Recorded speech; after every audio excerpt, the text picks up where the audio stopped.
Asim മുനീറിൻ്റെ American സന്ദർശനത്തെ അതിലേക്ക് ശ്രദ്ധിക്കേണ്ടതെന്ന് തോന്നുന്നു, ശ്രദ്ധ തിരിക്കേണ്ടതെന്ന് തോന്നുന്നു. അപ്പോൾ വളരെ യാദൃച്ഛികമായിട്ടുള്ളൊരു സന്ദർശനമായിട്ടാണ് ലോകം കാണുന്നത്. പക്ഷേ എനിക്ക് തോന്നുന്നു ഇത് കഴിഞ്ഞ കുറേ നാളുകളായി ഈ അമേരിക്കയ്ക്ക് പാകിസ്ഥാനിൽ നിന്ന് എന്തൊക്കെയോ വേണം, പാകിസ്ഥാനും അമേരിക്കയിൽ നിന്ന് എന്തൊക്കെയോ വേണം, അതിനുള്ള തയ്യാറെടുപ്പുകൾ നടക്കുന്നു.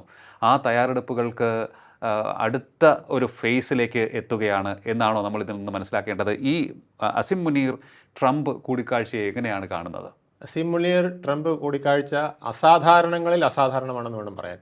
കാരണം ഇന്ന് വരെ ഒരു US പ്രസിഡൻറ്റും ഒരു പട്ടാള മേധാവിയെ ഡയറക്റ്റായിട്ട് കാണുകയോ ഷെയ്ക്ക് ഹാൻഡ് കൊടുക്കുകയോ ഒന്നും ചെയ്തിട്ടില്ല. ആ സമയത്താണ് ഇപ്പോൾ അദ്ദേഹത്തിന് ലഞ്ച് വരെ ഹോസ്റ്റ് ചെയ്തുകൊണ്ട് 5 ദിവസത്തെ സന്ദർശനം നടത്തുന്നത്. അപ്പോൾ ഇത് 2 രാഷ്ട്രങ്ങൾക്കും വളരെ നിർണായകമാണ്. അമേരിക്ക എന്തായാലും ഈ തെക്കൻ ഏഷ്യയിൽ, ദക്ഷിണേഷ്യയിൽ ഒരു ബേസ് ആഗ്രഹിക്കുന്നുണ്ട്. ആ ബേസ് പാകിസ്ഥാനെ കൊണ്ട് ഉണ്ടാക്കിയെടുക്കുക എന്നുള്ളതാണ് ലക്ഷ്യം. രണ്ടാമത്തെ ലക്ഷ്യം ഇറാൻ്റെ ഒരു സഖ്യകക്ഷിയായി ഒരു കാരണവശാലും പാകിസ്ഥാൻ വരരുതെന്ന് മാത്രമല്ല, ഇറാൻ നാളെ ഇതൊരു ശത്രുരാഷ്ട്രമായിട്ട് കാണുന്ന വിധത്തിലേക്ക് കൂടെ വരണം. എങ്കിൽ മാത്രമേ അവർക്ക് അവിടെ സേഫ്റ്റി ഉള്ളൂ. ഇപ്പോൾ ഈ പോയതിന് തന്നെ തീർച്ചയായിട്ടും ഇറാന് ഇഷ്ടപ്പെട്ടിട്ടുണ്ടാവില്ല.